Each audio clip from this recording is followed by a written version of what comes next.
don't do this very often. I'm going to do it today because I feel that strongly about the subject. Good morning to you.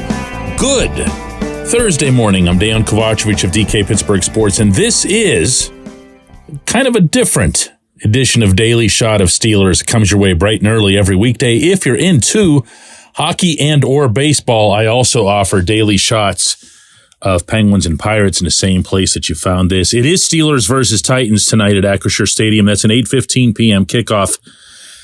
One of the things that I try to guard against in my commentary, whether that's in the spoken form here or in the written form on the website, is blaming the head coach for a loss, but crediting the players for a win.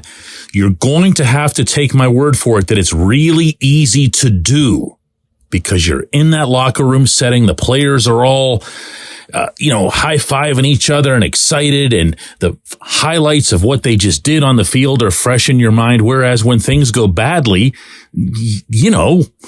I'm human too. I think first and foremost about coaching and about strategy and about decisions.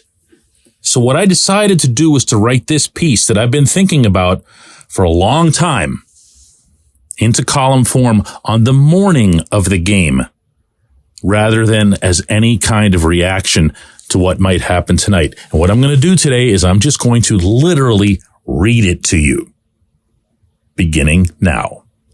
Mike Tomlin's forever existed week to week in word and deed. If something happened before last Sunday, it's looking too far back. If something's happening after the next game on his schedule, it's too far ahead. And that goes double when he's asked about any such time frame by one of us annoying reporter types. I, to paraphrase the man himself, do not care. Because while he's more than free to address or avoid any questions he likes from anyone at all, myself included, he's got no authority when it comes to analyzing or criticizing any slice of his tenure, regardless of time frames or any context. And within that, I'm going to raise subjects here that would get nothing more than a "we're focused on the journey at hand" at one of his press conferences. To start, this team is his. Not just as the head coach, but also as the architect. Yeah, sure, it's been built in conjunction with Kevin Colbert and Omar Khan, teamed with Andy Whitehall, an array of others in the front office. But Tomlin is the dominant common denominator throughout. He'll readily acknowledge this every year at NFL draft time. The decisions, he'll explain, are made as a consensus. But he's deeply engaged at each point in the process, right down to personally attending the most minimal of collegiate pro days himself. All of which is my winding way of saying that he bears his fair share of responsibility for the following recent first-round picks. 2018, Terrell Edmonds. 2019, Devin Bush. 2020, traded for Minkah Fitzpatrick. 2021, Najee Harris. 2022, Kenny Pickett. 2023, Broderick Jones. Of those six, the only pick that's fully panned out the way a franchise needs first-rounders to pan out is the one they gave away. The one that they smartly sent to Miami for Minkah. Bush was an historic type bust. I've appreciated Edmonds, Harris, and now Pickett at times, and I applauded the one occasion on which Jones has been permitted to play. But that isn't exactly extraordinary roster building on that list. And if it weren't for TJ Watt magically sitting there at number 30 overall in 2017, one could stretch this streak all the way back to Artie Burns the prior year. This is a killer all by itself. And I could, without apologizing, begin and end this screed right here, calling for Art Rooney to strip bare his team's scouting department and procedures, beginning with Tomlin's role right at the top, because this, more than any short-term shortcoming, is how franchises fall into decade-long ruts. And it's not as if the second rounders have saved any face. 2015, Senquez Golson. 2016, Sean Davis. 2017, Juju Smith-Schuster. 2018, James Washington. 2020, Chase Claypool. 2021, Pat Freiermuth. 2022, George Pickens. 2023, of course, Joey Porter Jr. and Keanu Benton. Aside from a year and change of Juju, being even more dynamic on the field than he was on social media. There's next to nothing in those first 5 picks.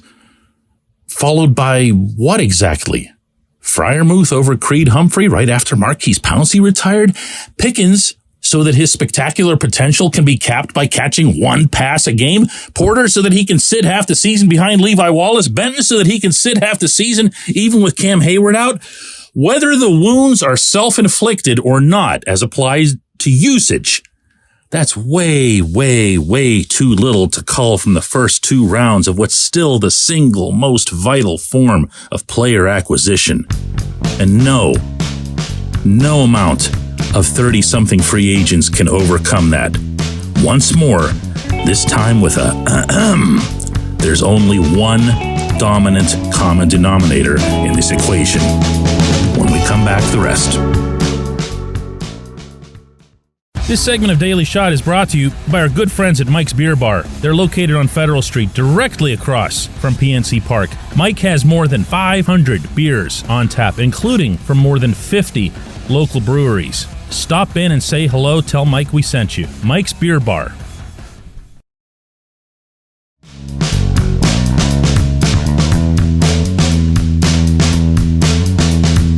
And the same goes for Mike Tomlin's coaching staff. It's become almost like our city's 4th big league sport to boo Matt Canada, and every such assessment couldn't be more spot on. He's terrible. He should have been fired in all likelihood a week after accepting the job.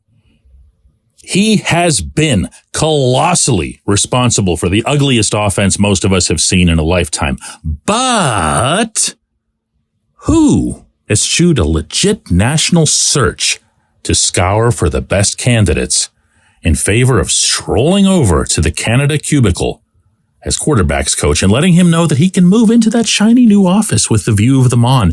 How does that even happen? How did Rooney permit that? Or Colbert? Or simple common sense? For crying out loud. It's the NFL, home to all 32 such jobs on the planet. This was one of them, and it was for what not so long ago was a marquee franchise in the league. There should have been, there could have been robustly qualified candidates crawling all over South Water Street, banging down doors to beg for interviews. How did this happen?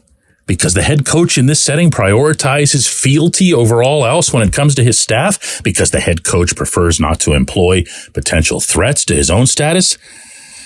Sorry, but there's no other way to explain, in addition to the Canada debacle, why Brian Flores was allowed to leave for Minneapolis to become the Vikings defensive coordinator, rather than the infinitely more sensible move of keeping Flores for the same position here and bumping Terrell Lawson down the ladder. These are not comparable coaches with comparable pedigrees, nor with comparable results. Flores' defense is currently ranked 11th. Austin's is ranked 30th, with Watt having another DPOY season. How does that happen? How did Rooney permit that? Or Khan? Or simple common sense, for crying out loud? Look, I could do this all day, but none of us has the time. The Steelers and Titans kick off tonight. It's an 8:15 p.m. start at Acrisure Stadium. It's been a short week and blah, blah, blah. Whatever. I got one more. It's the NFL ranks of the rushing game over the past 7 years, before which, unless I've missed something, Rooney has stressed every single year that the offense needs to be able to run. And this, in turn, is what he's gotten. 2017, they finished 25th in the league. 2018, 24th. 2019, 30th. 2020, 32nd. 2021, 29th. 2022, 25th. And now, right now, at 3.4 yards per carry, 29th. I respect Mike Tomlin, the man, the leader of men. I respect the way he's carried himself here for a decade and a half. I respect what he's meant to the Steelers, to the NFL, to the beautiful game of football. None of that's changed, and I can't imagine any way It would. I'm also of the firm belief that he's frequently attacked on counts that range from badly blown out of proportion, like clock management and challenges, to completely fabricated, like the nonsense about his coddling players or that he can't or won't instill discipline. And that's setting aside the far uglier fare that'll arise from the lowest dregs of society. But he's the one who always says, our business is winning, right? This, my friends, ain't it. Not on any front, not in player acquisition, not in player development, not in schematics, not in the execution, not in the regular season, and certainly not in the playoffs, presuming anyone can even recall those. You can't keep measuring that standard a single game at a time. We'll do another one of these shows tomorrow.